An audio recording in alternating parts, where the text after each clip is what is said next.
بعد أن شعر أديب كمال الدين. بعد أن مات غراب نوح ترك لي سرا ريشه الأسود وصراخه المخيف في كيس أسود، وقال: لا تعبث بالريش فتسود أيامك، ولا تسمع الصراخ فتصاب بالصمم. لكني فتحت الكيس ونثرت الريش في البحر فاسود البحر، ثم نثرت الصراخ في الهواء فبكت حروفي طويلا من الألم ولم تزل. بعد أن مشيت 1000 عام على الشاطئ وجدت ذات فجر عجيب بقايا سفينة نوح، فدخلتها بعينين دامعتين وقلب يرفرف كحمامة نوح. صليت فيها 1000 عام وبكيت 1000 عام ونمت على خشبها العالي العتيق 1000 عام، وتأملت الشمس والقمر فيها 1000 عام، لكنني وأسفاه لم ألتقي أحدا من الناجين. بعد أن غرق عباس بن فرناس ترك لي جناحيه الكبيرين وأوصاني أن أكمل المشوار.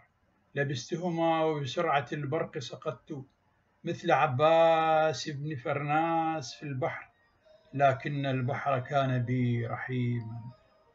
تركني جثة طافية على مائه أبد الدهر، جثة سعيدة تنطق بأسرار الحروب وتفك مغاليق الكلام. بعد أن مات هرمان هسة ترك لي مخطوطته الكبرى سيدهارتا، فقرأتها بجنون ليل نهار، وقرأتها بجنون بلغات شتى، حتى أدركت أن المرأة إناء من ذهب، وأن الذهب إناء المرأة، وأن اللذة إناء من هواء، وأن الهواء إناء اللذة.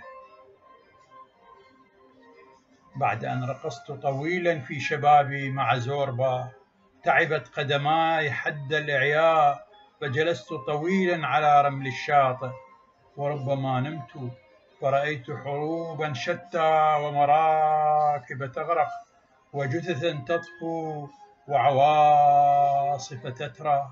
فلما أفقت وجدت زوربا أكذوبة جميلة ورقصته وهم الأعظم. بعد أن مات الفرات ترك لي وصيته على الشاطئ، قال فيها: اذهب إلى دجلة وقل لها بما جرى، فإن حدثتك فهو المراد، وإن لم تحدثك فخذ حروف اسمي الأربعة واحرقها واحترق بها.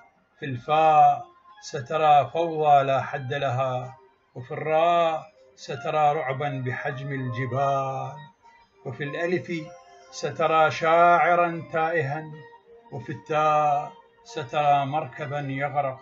اركب المركب وتعال، فلا جدوى من كل هذا المقال. بعد أن مات جلال الدين الرومي ترك لي سرا وصيته الهائلة، قال: أيها الحروفي، صلي صلاة الحب، صلي صلاة الحاء والباء، في الفجر نقطتين، في الظهر نقطتين، في المغرب 3 نقاط، وفي الليل قم فارقص حتى مطلع الفجر رقصة الطائر الذبيح. أديب كمال الدين.